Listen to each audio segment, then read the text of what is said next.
నమస్తే YNC news కు స్వాగతం. సామర్లకోట పట్టణ ప్రజలకు ఆరోగ్యకరమైన రక్షిత మంచినీరు అందించే విధంగా చర్యలు తీసుకోవాలని జిల్లా కలెక్టర్ జె నివాస్ కు జిల్లా మానవ హక్కుల సంఘం అధ్యక్షులు నూతలపాటి అప్పలకొండ శుక్రవారం వీడియో మెసేజ్ పంపించారు. ఈ సందర్భంగా ఆయన మాట్లాడుతూ గత 15 రోజులుగా మున్సిపాలిటీ కుళాయిల ద్వారా సరఫరా అవుతున్న త్రాగునీరు ఆకుపసరుగాను శుద్ధనీరుగాను వస్తున్న అధికారులు ఏమాత్రం పట్టించుకోవడం లేదన్నారు. ఈ నీరు తాగిన ప్రజలు లివర్ సంబంధిత వ్యాధులతో కామెర్లు విరోచనాలు వంటి బలహీనతలకు గురై ఆసుపత్రుల పాలవుతున్నారన్నారు. త్రాగునీటి కలుషితం కారణంగానే ప్రజలు ఈ తరహా ఆరోగ్య సమస్యలు ఎదుర్కొంటున్నట్లు వైద్యులు చెబుతున్నారని ఆయన చెబుతున్నారు. ప్రజల ఆరోగ్యంపై శ్రద్ధ చూపకుండా మున్సిపల్ అధికారులు నిర్లక్ష్యంగా వ్యవహరిస్తున్నదని జిల్లా కలెక్టర్ ఆయన మీరు తక్షణమే పట్టించుకుని సామర్లకోట పట్టణ ప్రజలకు రక్షిత త్రాగునీరు అందించే విధంగా చర్యలు చేపట్టి ఫిల్టర్ బెడ్ ప్లాంట్ నందు ఉన్న లోపాలను సరిచేయాలని ఈ సందర్భంగా అధ్యక్షులు అప్పలకొండ సంఘం నాయకులు ఎస్ రెహమాన్లు కోరారు. నా పేరు నూతలపాటి అప్పలకొండ, జిల్లా మానవ హక్కుల సంఘం అధ్యక్షులు, కాకినాడ జిల్లా.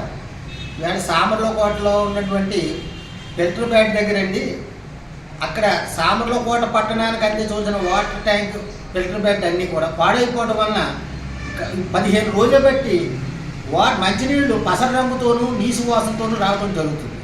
ఈ నీళ్లు సామర్లకోట ప్రజలు తాగటం వలన ప్రజలకి అనారోగ్యాలు పాలయ్యి ప్రభుత్వ ఆసుపత్రి కాకుండా ప్రైవేట్ ఆసుపత్రి పాలవడం కూడా జరుగుతుంది.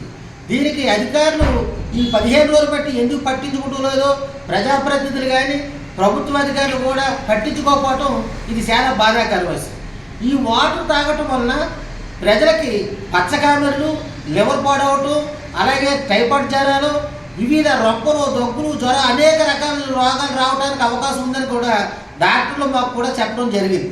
ఎందుచేతంటే ఇలాంటి వాటిలో మరి ప్రభుత్వం అందించిందంటే కమిషనర్ గారు ఎందుకు పట్టించుకుంటూ లేదో మరి ఇది ఎవరి లోపమో తెలియదు. కానీ నేను కలెక్టర్ గారికి మనవి చేసుకునేది ఒకటే, ఈ వాటర్ని పూర్తిగా శుద్ధి చేసి ఫిల్టర్ చేసి స్వచ్ఛమైన మంచినీరు సామర్లకోట ప్రజలకు అందిస్తే వాళ్ళ ప్రాణాలు కాపాడాలని జిల్లా కలెక్టర్ గారికి మరీ చేతిని ఎత్తి మొక్కి నేను వేడుకుంటున్నాను. ఎందుకంటే ఈ ప్రజల ప్రాణాలు పోయిన తర్వాత ఎవరు కాపాడలేరు, ప్రజల ప్రాణాలు ఎవరు తీసిరాలేరు. అమ్మ కలెక్టర్ గారు, కలెక్టర్ గారు మీరు వెంటనే స్పందించాలండి సార్.